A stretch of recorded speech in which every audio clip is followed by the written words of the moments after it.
those of you who've been in the room with us for the last couple of hours, welcome back. To those of you who are joining online, welcome to this event.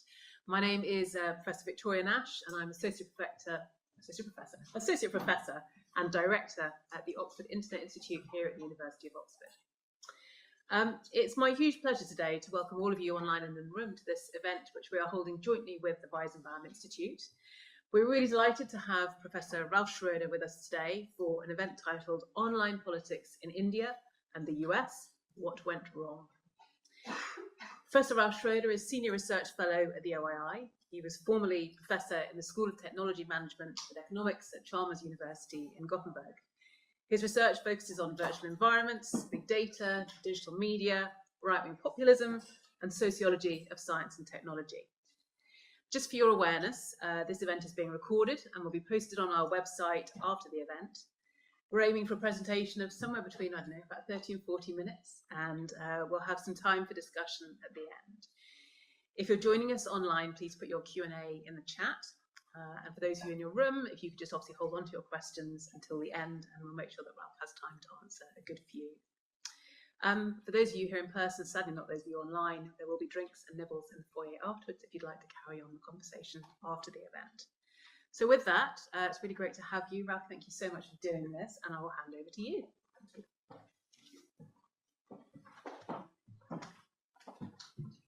Thanks so much, Vicky. Thanks, Vicky and Helen, everyone for organizing.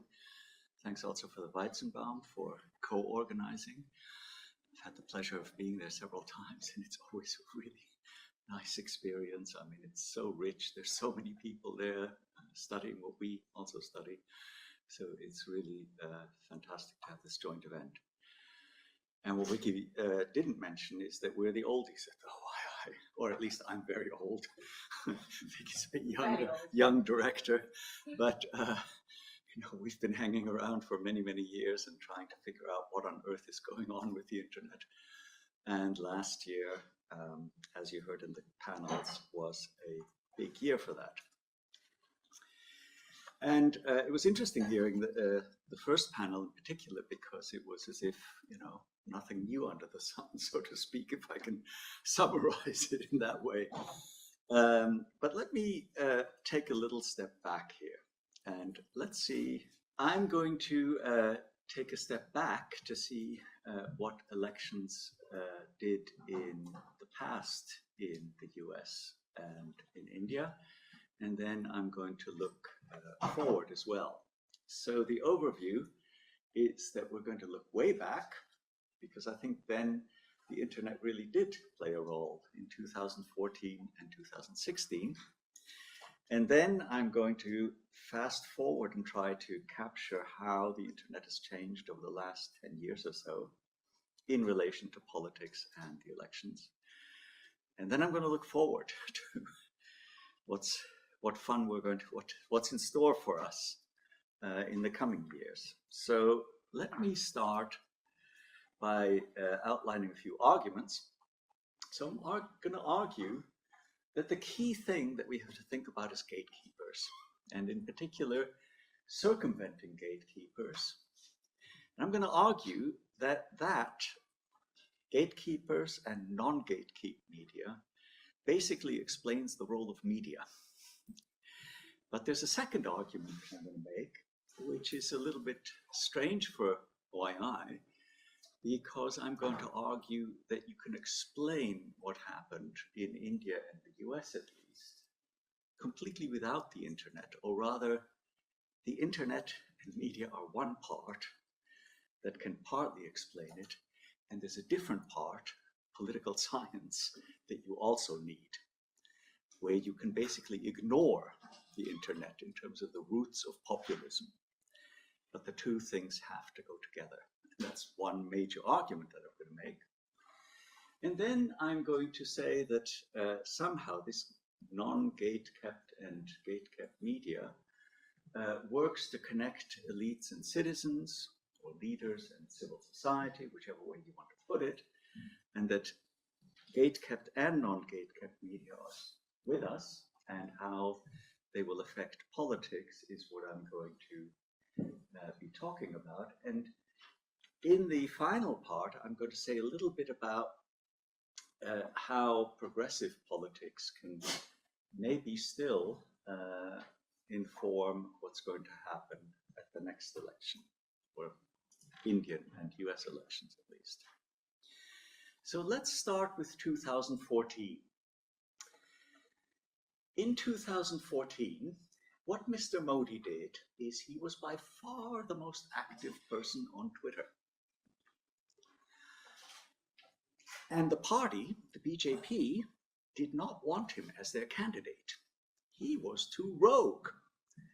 They wanted to keep him out. So what did he do? He took to Twitter and he announced his views very strongly and made some very partisan comments, also some Islamophobic comments, which got him a lot of attention. And as Amog said, I'm going to refer to Amog, who was here during the first time, on a couple of occasions, not very many people were on Twitter in India at that time. Why, nevertheless, was he able to succeed via Twitter in becoming the candidate? Well, it's because all the newspapers and television stations did not have a choice except to cover him and his tweets. Therefore, he received far and away the most attention in traditional media, having used Twitter. That meant he became the candidate of the BJP. That is one half of why he won. The other half is that he was a populist. He made fun of the Delhi Lutyens elite, as it's called, the Congress Party, the corrupt dynasty. He made some exclusionary comments, maybe between the lines, about Muslims and others. And then he was elected Prime Minister, and he is with us still. That's 2014. I don't know if that sounds familiar to people who were around in 2016, because my argument that I made, and it was published in the summer of 2016, round about the time of the conventions. It was published then. In the summer of 2016, nobody in their right mind thought that Trump would ever become president. But I made this argument. I didn't foresee it, but I made this argument. It's an equation. Twitter plus populism equals Trump. So he bypassed gatekeepers. He made a lot of noise on Twitter. And the party did not want him as their candidate, all the way up until the election day, basically. And he nevertheless became the candidate via Twitter. And once he was the candidate, even though the party didn't want him, he stood roughly a half and half chance, as is the case with practically all American elections in recent history. But he also needed populism. And some of the same kind of populist antagonisms were tweeted by him. So he also attacked traditional media, as you know. And nevertheless, he got elected by having the most amount of media attention. Let's put that differently. This is a timeline from roughly when he announced his candidacy. I don't know if you remember those golden stairs in Trump Tower that he comes down in summer of 2015. And this is the, I'm sorry for some of you who've seen this argument before, by the way, but I imagine many of you have not. This is the amount of attention that Trump got on Twitter relative to all the other candidates. He got more attention on Twitter than all the other candidates combined, all the way up to the convention. After the convention, it doesn't matter because everybody gets equal attention. What does that prove in the American context? Absolutely nothing, because not all Americans are on Twitter. But this is a curve of how much attention he got in traditional media. And if you flip back and forth between these two, correlation is not causation. But in this case, it's as near as, excuse me, damn it, because these two trends follow each other. More Twitter attention equals traditional media attention, because traditional media don't have a choice but to cover you, your tweets. And that's the innovation of social media. Now, here we are, best buddies, and their populism is rather similar, I would say. So, how do you theorize this? Well, you used to have an autonomous public arena, which had gatekeeping functions. Gatekeeping means journalistic values, it means objectivity, impartiality, inclusiveness, a watchdog function. I think that's it. 5. I mean, there are the public sphere. It's the public arena because public sphere is Habermas, public arena is Nancy Fraser's quite right enlargement of the public arena to those who challenge what should be in the public sphere. I think that's right. But this is how it used to operate. It used to be autonomous. And here are the gatekeepers. And they go right around from the bottom and from the top. And they are not gate-kept. And that is essentially the difference between before and now. So let's look at some of the changes that have taken place over the last 10 years or so. Not a small task for a short lecture for 2 major countries, but here it is. Trump and Modi are both leader-centric. That is to say, the party does not matter nearly as much as the support that is given to the individual leaders. That's very often the case with populism, but not always. Germany, I think, is not so leader-centric. Sweden is not leader-centric. But these 2 cases definitely are. If you ask, why did you vote for a certain party during the election, I think in India at least, overwhelmingly people will tell you because of Modi. So they dominate the attention space. There's a limited attention space, and there's this contest going on. What was their platform? Well, populists, populism traditionally defined, anti-elite, pro the people, give more power to the people, Kass-Müller. Welfare chauvinism, economic nationalism, isolationism in the case of Trump, and great power status seeking in the case of Modi. Traditional gate-kept media still set the agenda, but populists also attack traditional media. And media, therefore, partly because of those attacks and partly because of non-gate-kept media, lack focus on issues and fail to crystallize alternative political options as they used to do before, during the time of gate-kept media. Now you have new gatekeepers, but they're not really gatekeepers. I mean, algorithms or AI and how they influence the distribution, the dissemination of news don't really do anything to the political agenda as such. They just disseminate it. So they're not as agenda shaping as the political content, both of gate-kept and non-gate-kept media. Counterpublics challenge and expand the agenda via gate-kept media, but they don't necessarily, they can challenge, but they don't necessarily determine the competition between parties during elections. So here, thanks to our friends at the Reuters Institute, we have very, very good information about who does set the agenda. And if you look up and down the list, well, it's not so surprising. But television still in the US plays a huge role. The BBC is there, which is nice that some Americans are getting nice public service information. I think that's a wonderful thing. And that's also the case in India.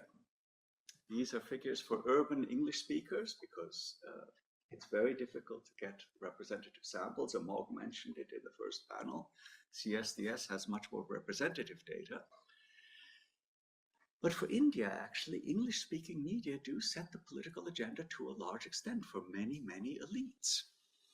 And BBC is still there, that's great, but also Republic TV. And Republic TV is the most widespread channel in India. And it's a little bit like Fox News because it has some rather partisan programming. Let's put it that way. So, how do you explain populism without the internet? Well, you can explain it by going, how far back do you want to go? In the US, I would say, you can go back to the 1970s and the limitations on the growth of certain rights that had been gained during the 60s. In India, it's a little bit different. From the 1990s onwards, there are spending constraints on the expansion of the welfare state. But we can come back to this in the discussion. My explanation of populism, in the populism literature, if you're familiar with that, there are two basic explanations. There's the economic explanation, the left behind, deindustrialization, etc., etc. I don't think that's correct because the base of populism is far wider than the left behind. We can go into that. There's a second cultural explanation: identity, racism, ethnicity, caste division in India. I think that's also not entirely the explanation, the cultural explanation. The end of democracy. Well, I think India still, it's an imperfect democracy to say the least, but it's still a democracy. And I think the US, well, we can argue about that, but in the US too, there are still democratic elections going on. So if it's not economics and if it's not culture, what is it? It's really, really boring, actually. It is the lack of spending, the lack of being able to have a deeper welfare state. It's taxes, spending, and welfare. And that's why you get so much welfare chauvinism. Welfare, social citizenship rights should only be there for some and not for certain others. So there's anti-elitism, there's exclusionism, and in the US there's a kind of productivist ethic. Only those who are deserving should have the welfare state. In India, Islamophobia, denying the rights to certain groups of citizens, that too, I think, fits rather nicely with a citizenship explanation. P.H. Marshall, the sociologist who theorized this, civil, political, and social rights should be expanding over the course of history for a long time. Well, now we're seeing the limitations of that. So I think a political explanation is worth more than an economic and a cultural one. I'm sure that view will not be shared by everyone. Okay, but we can discuss it. Let's look at 2024. Modi and Trump dominate. Exclusionary anti-elitist politics. The BJP has an absolute bulldozer of a social media and media machine. I'll talk more about that a little bit more. But it mobilizes voters much more powerfully than the opposition does. Trump attacks traditional media. And again, the alternatives are lost in all that attack and in all that social media noise, so to speak. Modi, again, Amog pointed it out earlier, didn't do as well as some thought he would this time around in 2024.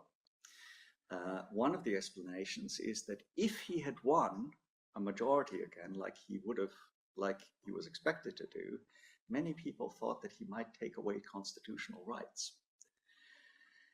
And therefore, in India, this is very important, that some groups that get preferment from the state might lose their rights. I mean, I think that was seen as a real danger. But both countries actually don't have very strongly entrenched welfare rights, but they have politicians who promise particularistic giveaways and promise economic benefits. And both countries don't have very strong public service media, where there would be party contestation and debate about these rights. And I think personalist politics, therefore, has much more of an appeal. Now, I can't really demonstrate that in great detail in the short time, but what about the opposition? Rajdeep Sardesai always has these books coming out after the elections where he does a very good job of analyzing them. And he points out that Rahul Gandhi did not give a single interview one-on-one, either on social media or in traditional media. He calls these, Rahul Gandhi, and many, I think, from the opposition, call these gaudy media, mouthpiece media. So better not use them at all. I'm not sure that that's such a wise strategy. Here's something that would be warming to Pradham's predilections. Here's a politician that does go into the lion's den. He did incredibly well when he had a town hall with Chris Wallace. For Fox viewers, these are his enemies, and his performance was masterly. He absolutely had the audience, which consisted mostly of Republicans, wrapped around his finger. It was unbelievable. And that is also what Frank Luntz would say.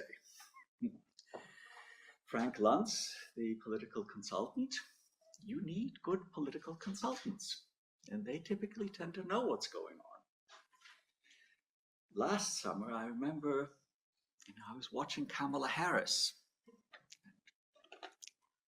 Gosh, I wish she could have been president. But I was watching her debate time after time. And then I would go to Frank Luntz, who was also on the American media channels. And I would say to myself, she did really, really well. And then Frank Luntz would come onto the news channels and say, she said absolutely nothing to persuade voters. I'm not saying that's right.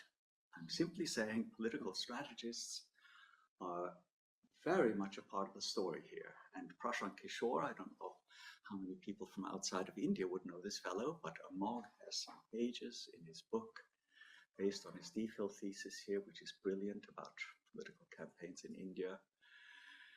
And Prashant Kishore was the one who got Modi elected, partly. Prashant Kishore even managed to tell Modi, one thing that you have to deal with is there were riots in Gujarat in 2002, for which you're held responsible.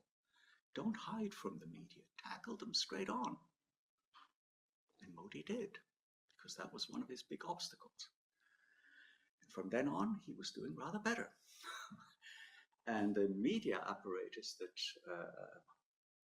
that Kishore and others built for the BJP was incredibly strong. I mean, it just outweighs what Congress did in 2019 too. The political media apparatus of the Congress was incredibly weak compared to the BJP. BJP has a bulldozer. So, how do we understand populism? How does an elite egghead understand what populists want? Well, you go to ethnographers and people who really study, what these people are after. Kathy Kramer in Wisconsin, even before Trump, during the time of Scott Walker as governor, and Scott Walker had much the same policies.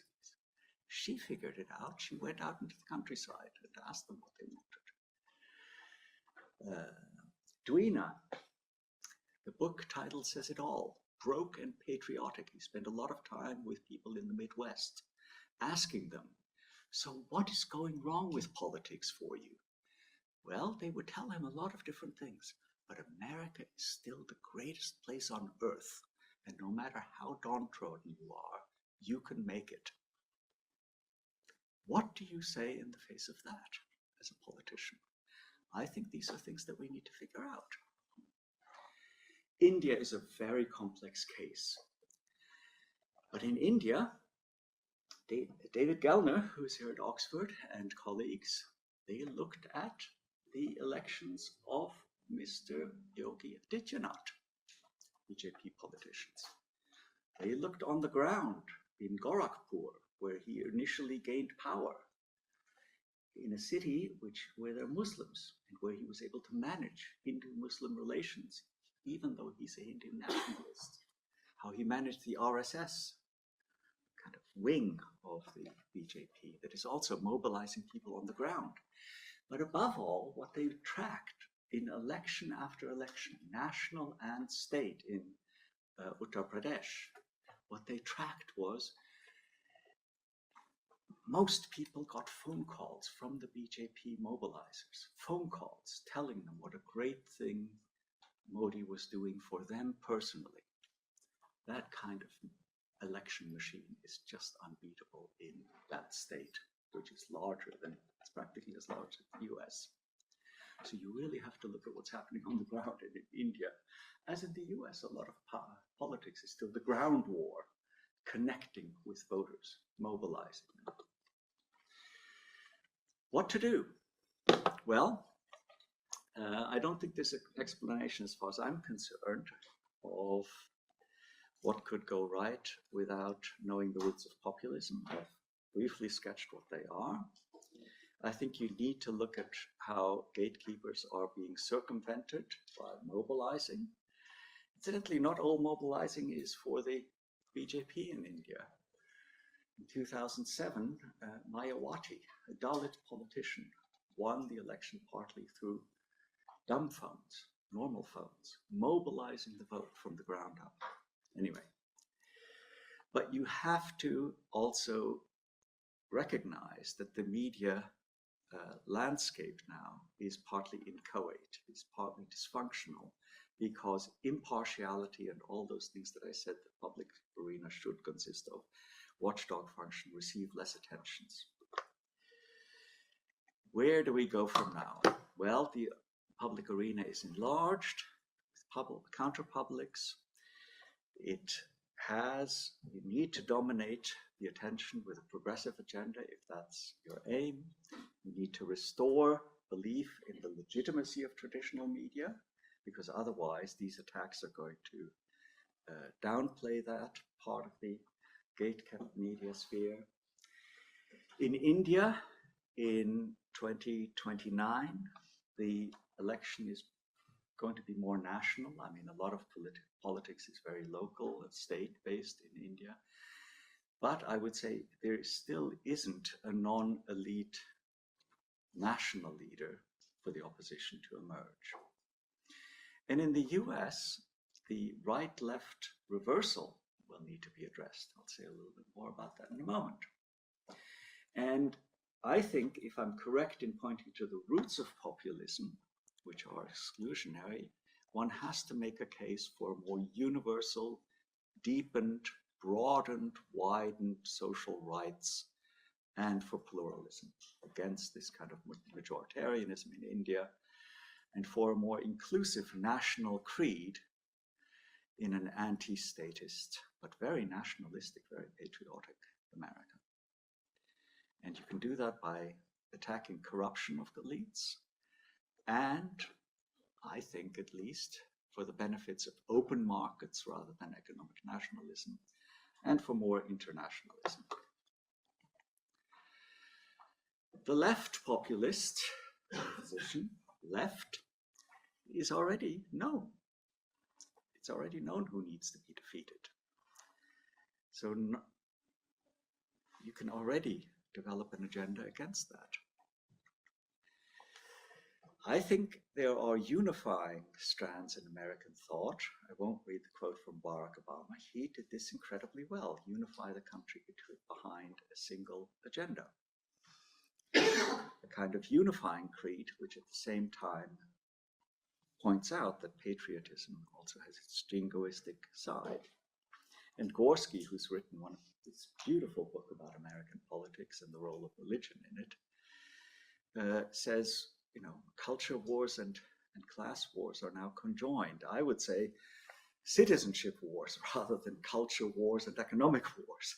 But citizenship doesn't make for great campaign slogans and welfare, more welfare spending.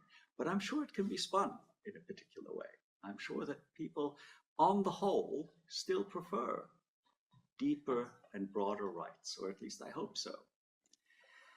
In India, the gentleman on the right is Savarkar, and he's the thought leader behind Mr. Modi's party. But I think there's a deeper tradition in India that can be tapped. You can go with the grain in Indian thought, and Ambedkar, I think, has a very strong political philosophy which does not involve bigotry towards other religions, and which tries to do away with caste, and which tries to uplift lower castes. And I think that's in keeping with the creed of many, many Indians. And that's why I would still be hopeful for 2029 in India. So the last slide is simply one of those questions, which is like an impossible Oxford exam or essay question. So I'll let you read it, but basically, the question for 2028, 29, in my mind, is, can you have a broadening, a more exclusive, a more expansive citizenship rights agenda in India, in the US, maybe beyond, against populist anti-elitism and exclusivism, and at the same time dominate attention in non-gate-kept and gate-kept media in a few years' time. Thanks very much.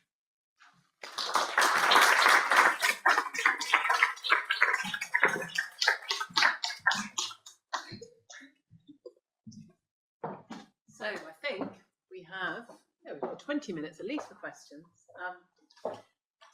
Ralph, can I just interrupt maybe with one first question of my own? I just want you to say a little bit more about the claim that you make at the end, which I think is sort of, one of the sort of really interesting and one thing that was worth delving into further. So when you talk about resolving the root cause, obviously we're going to think about the media environment as well, but let's think about the root cause. Can you just say a little bit more about what you mean by expanding social rights or citizenship rights in ways that won't be seen as some sort of zero-sum game, which is often the sort of concern? And I think you probably need to kind of speak up here, and then we'll take some online questions. And if you think of your questions in the audience, well, perfect, got some lined up. Great. Okay, but take that question. Well, so I think for India, I would say, Mr. Modi has made great gains by having a kind of personalistic welfare schemes. So he promises handouts. I mean, if you were in India, for example, I was there last during the 2019 election, there were billboards everywhere. Modi has provided toilets, cooking gas. Modi has provided this, that, and the other thing. And it's an appeal. They're not rights. They're not entrenched in law. but they're a kind of personalistic populist welfare. And I think that needs to be countered with deeper rights. So in India, the previous government had the National Rural Employment Guarantee, and that's actually law. And that is a right. It's also still a weak form of welfareism, but it gets you somewhere. In the US, whatever you may think about Mr. Trump, I'm just going to go into a tiny anecdote. You shouldn't ever base evidence on anecdotes here. But I was driving last year during the election in the US, and I heard a broadcast on NPR. It was a black set of radio presenters and so on. And the question that they posed to several black panelists was, why are so many black Americans turning to Mr. Trump? And several of the panelists said, well, I have many friends. And during COVID, they had their COVID checks signed personally by Mr. Trump. And I don't know, I have both UK and US. I got a COVID check. I mean, I have a US passport. It's ridiculous, but it's $2,000. It's a lot of money. And if it has the president's name on it, I mean, that's not right. Rights should be much broader and deeper. And I think in the US, if you provide welfare on the basis of opportunity, if you cloak it in that, again, I'm not saying it's right, but if you cloak it as an opportunity for all, giving everyone uplift, then you can have more broad and deep rights. But it's an uphill battle. Fantastic, thank you. I saw some hands go up, so I'll take a couple from the audience and then I'll look in the chat. I'm going to make it as hard as possible. No, can you run around to the top, the lady in black, and then the lady down here in the cream jumper with the brown helmet. Thank you. Oh, this is on. Okay. Hi. So I was kind of wondering, you talked about how, one of the reasons you thought that Modi was less successful in the election last year was kind of because there was a fear he would take away constitutional rights. And I'm curious as to your thoughts of why, right? Because there was a lot of talk before the American election also about how Trump was gonna infringe on people's rights as well. I'm curious as to your thoughts on why that argument wasn't as effective in the U.S. in just swaying voters to bring Trump back into office. That's a really tough one. I mean, I think what we've seen in the last month or so does trample on people's rights. But I'm not sure that was so apparent, that rights part of it was not so apparent during the election last summer. Not that I saw. Maybe some people warned us of it and so on. But I think you're right. I think there is a difference here, because I think the other thing is that the Indian constitution is very different. The Indian constitution is much more malleable, and it's changed many more times since independence. In the US, there's a kind of very strong constitutional fundamentalism, you can almost call it. And therefore, I suspect that Americans aren't so worried about that part of it, even though maybe they should be. But I think the Constitution is just much more of a deep frame, which itself is partly contested, but it has much deeper roots. But that's not a very satisfactory explanation, I have to say. It's a tough question. Hi, thank you for the presentation. So I'm a journalist and I cover politics in a big traditional newspaper in Brazil. And there we have basically the same thing with Bolsonaro, both the Twitter and WhatsApp mobilization and the populism. And also he got a lot of media attention because of his polemics and everything. So it's basically the same scenario there. And I would like to ask, the most important question in the newsroom right now is to what extent should we cover all his polemics? And can we just ignore? So this is my question. I'm getting all the really tough ones, aren't I? Because I'm maybe you smiling. should answer them. I mean, you know, I do think that, I can't speak for Brazil, obviously. I've known very little about it, but I think the newsrooms do need to push back. I mean, I do think that they need to put polemics into context. I wish we could rewind back to 2016 and say, no tweets covered. That doesn't allow for pushback. And I think voters should be made much more, citizens should be made much more aware of the fact that one-way communication is not proper media. You know, that's my easy answer. Putting it into practice is really, really hard because, you know, for journalists to push back on that, you know, every time you would practically have to put all those tweets into context. And, you know, journalism has a very tough time at the moment. And, you know, that would be really boring news. But I think it's essential news because the gate-kept part of the traditional media do need to be defended. And I think, you know, maybe an optimistic thought here is that voters might also get tired of just hearing these one-liners that are sometimes very misleading. And, you know, they want maybe information that they can do things with. At least one would hope so.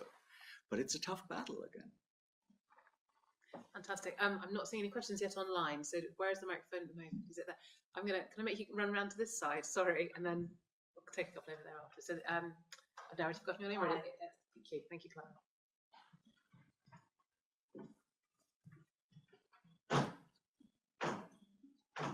Thank you so much, Professor Schroeder. This is super interesting.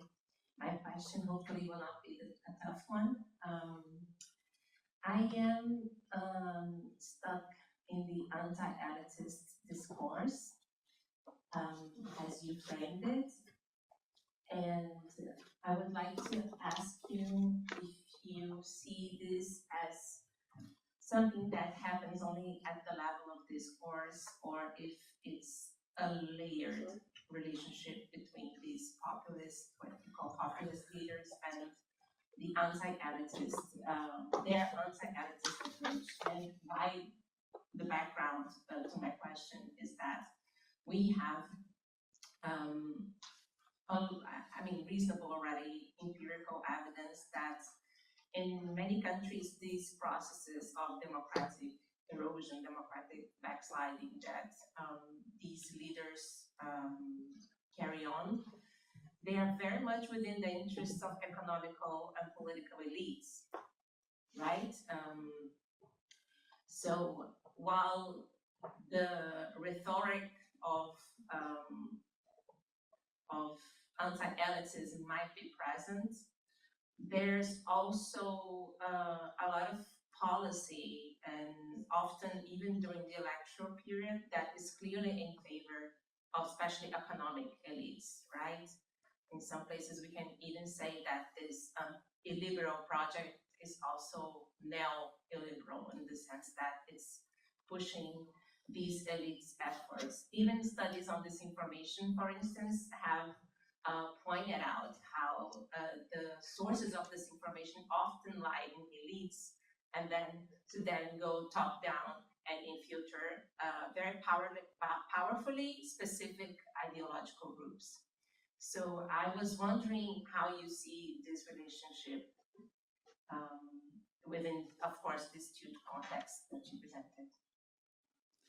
Yeah, that's kind of a good question, but I think in India, the nexus, if you like, between the governing party and economic elites is not new to Modi.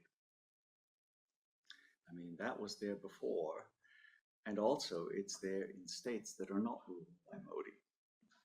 So while I think that because he's in government, that nexus is stronger at the national level, I'm not sure how unique it is. The other thing, and this is going to be very, very provocative for the American context, but we unfortunately don't have any counterfactuals. But I would simply ask, what if Kamala Harris had been elected? Where would the economic elites be now? They would be all over Washington. Yeah. And Wall Street was very strongly, I think, mixed at best until the election. After the election, of course, economic elites run with whoever is going to provide them with the regulation that they like. But before the election, I'm not sure that for the US context, and of course, you can go all the way back to 2016, who was seen as being closer to Wall Street? Wrongly. I'm not saying it's right, but the perceptions are very, very important. So now, of course, we have a very different picture. But I think the argument would have to be before the election. I'm going to take an online question, and then I'm going to make you run around to the other side. You're going to get your steps in, Alan, sorry. Online question here, how will AI affect US and Indian elections? For example, Trump's recent AI video. Trump's recent AI video? I don't even know what that is. Is that, I wonder if that's the one about the Gaza Strip and the future of casino and hotel life there. If you haven't seen it, please don't watch it. Yeah. Ich bin überfragt, as they say. I haven't seen it, so I can't comment. Just, okay, generally, AI. Well, I think how it AI, affects elections. what can I add to what Felix said? I mean, he's just written a report which I've read, the draft of, and, I think for the Indian election, Gary Mella and Shawshard, less than 1% of social media content. In the US, I don't have the research to hand. I wouldn't know. We just don't have the data. Yeah, that's the problem. Can I have it, Pratham, and then thank you. I hope it's a Buttigieg question. Yeah, no. You can imagine that you agree quite a bit on your diagnoses of what has been going wrong. I don't know if I should put a value judgment wrong here, but I've been struggling with, apart from the explanation of attention monopolization, citizenship rights, etc., that there's a simple Occam's razor explanation here, which is incumbents are unpopular. And maybe that is actually the explanation for our kind of political wins right now, especially in a situation where most states do not have the capacity to make drastic changes within a 4 to 6 year term. And so if things don't change, then people are unhappy still, and then they just vote the incumbent out. How do you think about that as an explanation here? Short term may be good, but long term, I think one of the reasons I put JVD Vance up there is we already know that he has an incumbent advantage. Will he be voted out? Well, that depends on, I think you can go back to however many presidents you want, and many times they make it, sometimes they don't.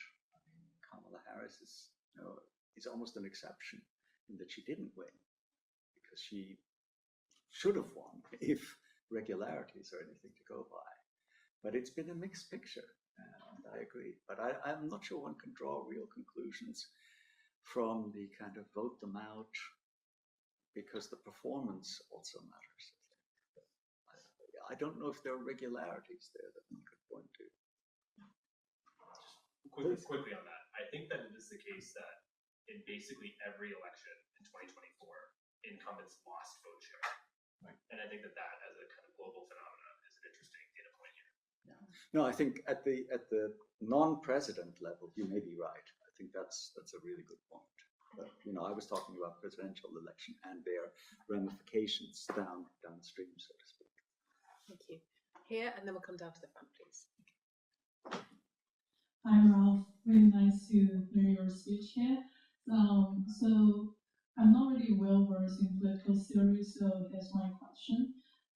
My understanding is that populism, one of the things it does is to make its followers believe that they are a homogeneous entity, like a unified group. So, but in fact, it's like people believing populism in any country are often come from very diverse social groups.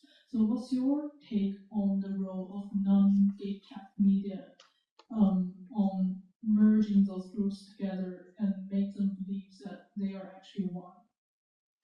Gatekept media.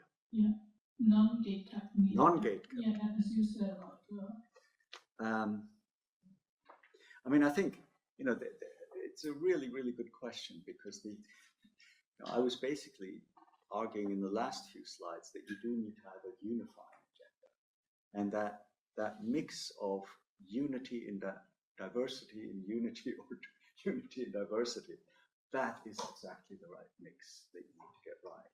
And that can be more expansive and more restrictive.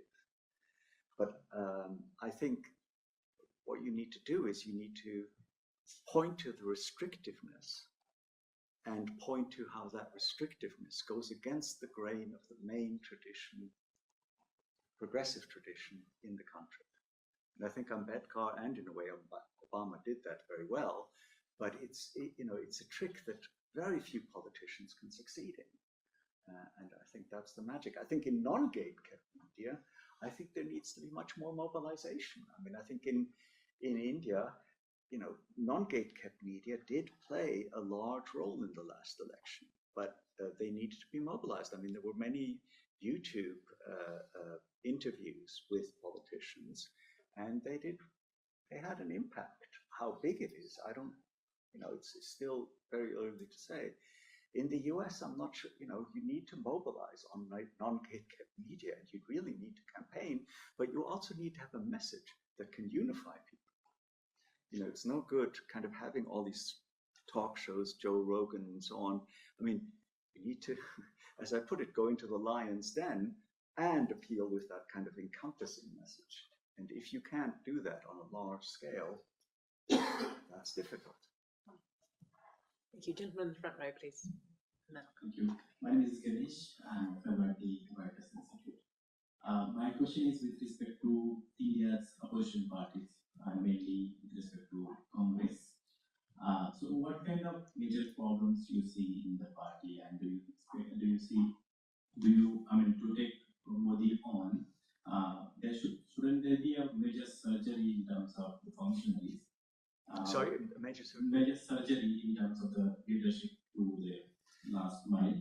Because one problem you explained about how Rahul Gandhi did not give a single interview to any YouTuber or any interviewer. But other than that, what kind of problems that you see, and what kind of surges that you should there? Thank you. I think, you know, I think this could be a really complicated answer, because you'd also have to answer it in relation to individual states. And I think, for example, Shubham, who's doing a fantastic thesis about Bengal, you know, he alerts me to the fact, but I think it's an obvious fact, that you can also mobilize sub-nationalism. You know, so in India, it's not really possible. I mean, I think the difficulty Congress has is having a national agenda that really appeals across the states, because Modi has been able, with his personalistic politics, to have a very national agenda, and therefore he can paint Congress as being more disunified. Now, the interesting thing there is that that is also not entirely true, because of course the BJP plays politics in states and compromises and brings them in and rules together with them and so on. So they're also disunified. But the message is just in favor, has been in favor of the BJP, and it will become more and more national.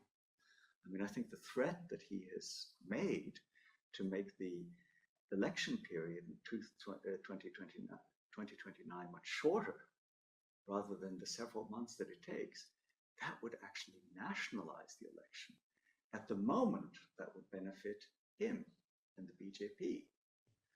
But I think Congress could do a lot to counteract it. But it would need to mobilize, especially on social media, because there it's not doing very well. And it has a very weak apparatus, actually, for engaging directly with voters, even though it did somewhat better, I think, in 2024 than it did in 2019. I know we started 5 minutes late. Can I go to 5 comments? I think the lady at the back in the black top, and then Jakob, and then the rest of my back. Thank you. Thank you so much for your talk. And you're right about Congress having weak barriers when it comes to India, but I think it's also important to contextualize it. The BJP has benefited from electoral bonds, large quantities of money. Major media houses in India are supported by industrialists who support the BJP, and this has been going on for over a decade. So given this, how do you think the opposition can even set the agenda at any forms of media, non-gate-capped or gate-capped?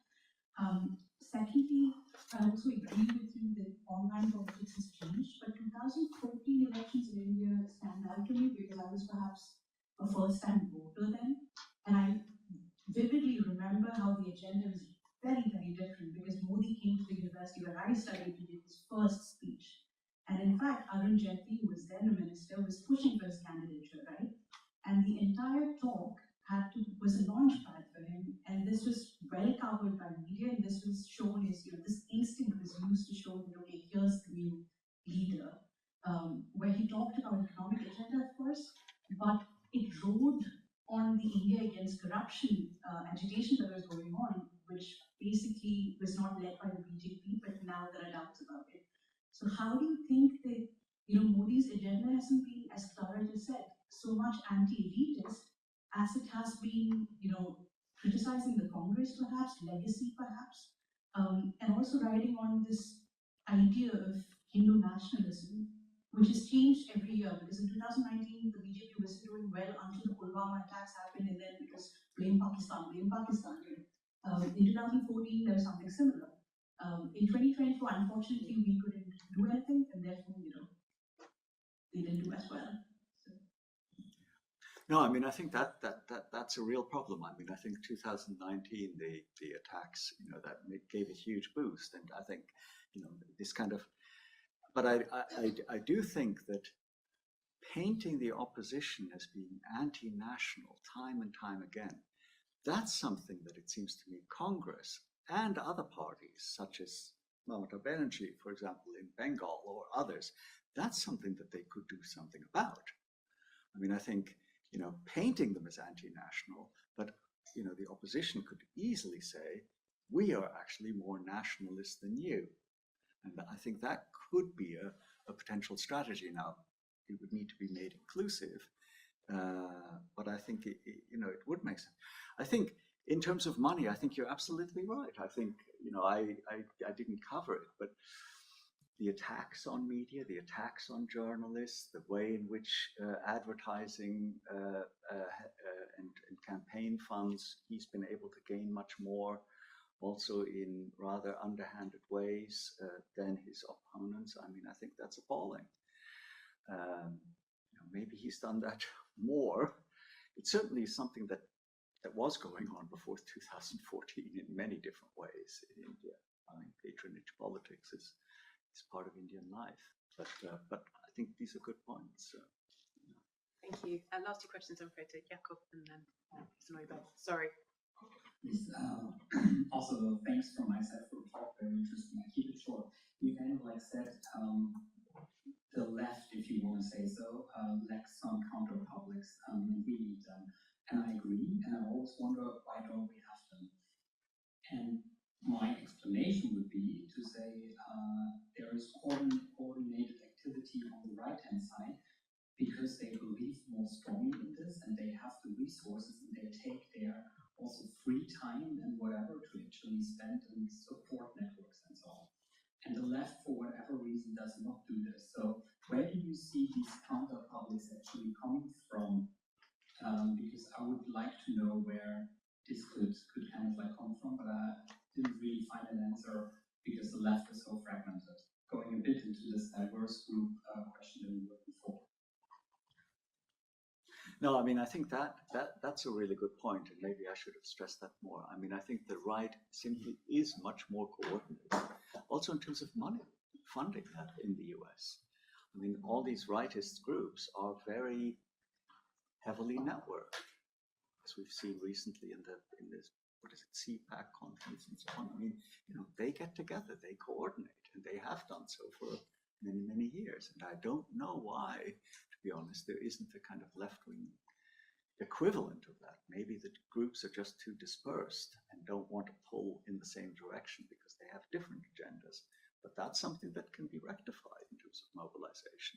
I think in India, obviously the RSS, but the RSS has also had its problems with Modi and the BJP. They're rather strong-minded themselves. So I think, in India, you have a very strong civil society. Again, it's very dispersed. It's very strong, but very fragmented. I'm going to cheekily sneak in and say, of course, we also know that in activist politics, corporate interests traditionally align, don't they, on the right, and those organisations tend to be better funded. So why wouldn't we expect to see the same on the left? Side. Last question. Thank you very much. A really short question. Thank you so much for this really interesting presentation. So you mentioned at the beginning the role of public service media. So, and if I understand you correctly, it could be also a solution because the mission of public service media is integration, fostering the social coexistence of different groups. So, but on the other hand, we know in many European countries, public service media are under attack from these populists. So what could be done to preserve, to protect public service media? Yeah.